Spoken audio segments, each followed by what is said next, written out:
Mga ka-Republic, hindi dapat magkaroon ng puwang ang pagiging kampante sa panig ng Hinebra ngayong haharapin nila ang Titan Ultra. Bagamat out na sa playoffs, mapanganib ang Giant Risers dahil sa kanilang mga scorers tulad nina Joshua Monzon at Calvin Abueva.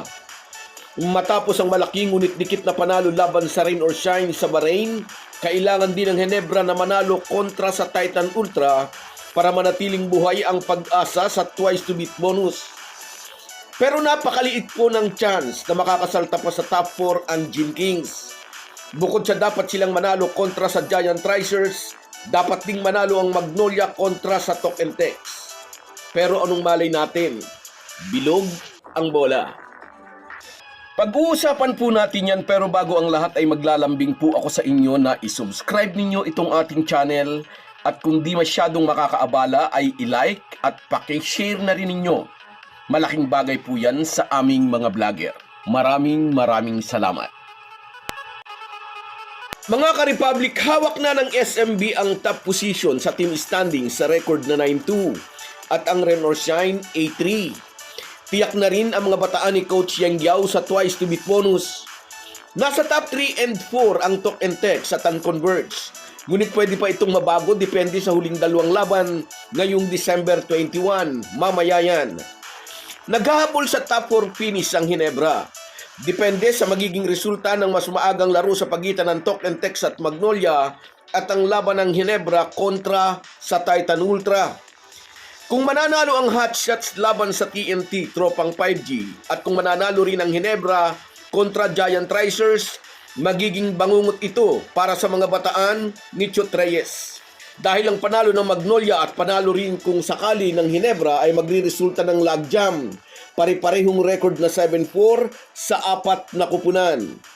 At sa ganitong senaryo, i-apply ang quotient system na kung saan maaangkin ng Converge ang number 3 position samantalang makukuha naman ng Hinebra ang number 4 dahil may minus 2 quotient lang ang Gin Kings at minus 8 naman ang TNT.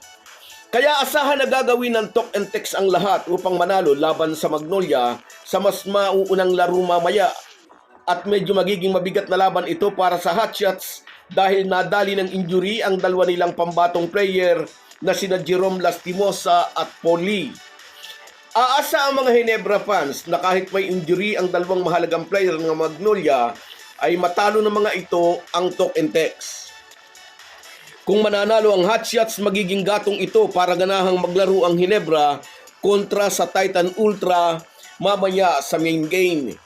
Kung mananalo naman ang TNT katropa, masasabi nating goodbye na ang Hinebra sa pinapangarap na twice to beat bonus. Ang worst case scenario ay kung parehong matatalo ang Magnolia at Hinebra sa magkahiwalay nilang laban mamaya. Kung ganito ang mangyayari, automatikong aangkinin ng Tok and Tex at Converge ang dalawang twice to beat spots at mapupunta ang Hotshot sa number 5, Meralco sa number 6 at ang Hinebra sa number 7, and Lex sa number 8. Kapag ganito ang naging posisyon ng mga kupunan sa team standings, muling magkikita sa quarterfinals ang Hinebra at ang Rain or Shine. May twice to beat advantage ang Elasto Painters, kaya magiging mahirap na laban ito para sa mga bataan ni Team Kong. 2 beses nilang kailangang talunin ang matikas na tropa ni Coach Yang Yao. Anyway, wag muna nating problemahin yan. Maging realistic tayo. Ang dapat muna nating makita ay kung ano ang magiging resulta ng laban ng Magnolia at Tok and Tex. Saka magdidesisyon si Team Cone kung saan sila pupwesto. So guys, yan lang muna. Hanggang sa muli. Kung wala po kayong mga viewers namin ay walang magtatagumpay na vlogger. Kaya salamat po sa inyong panunood. Shoutout sa iyo, Reggie Jimenez. Merry Christmas din sa iyo at sa buong mong pamilya. Sa iyo rin, shout out Francis Palumayan. Congratulations daw sa Gilas Men and Women's Team. Sa iyo rin, Efren Montino, na wala raw yung angas ng Thailand. May padila-dila pa. At sa iyo rin, Ray Arabit, nauna raw kasi ang yabang. Ayan, nakarma ang mga Thailand. Sa iyo rin, Kelchi, yung Morgan at Liz ang dami raw dada. Dinaga naman sa free throw. Sa'yo rin, Borlagatan Donald mula naman sa Singapore. Merry Christmas, kabayan. Ingat ka lagi dyan. Sa'yo rin, Ayan Regalado. Yes, tama ka.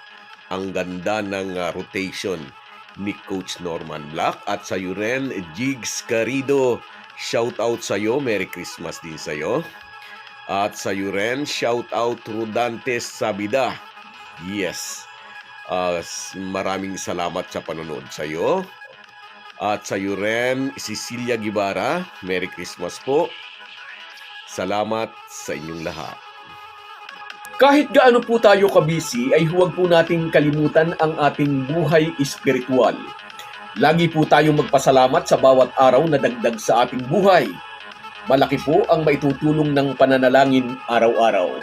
Isang paalala po mula sa inyong Halo Halo Sports Republic.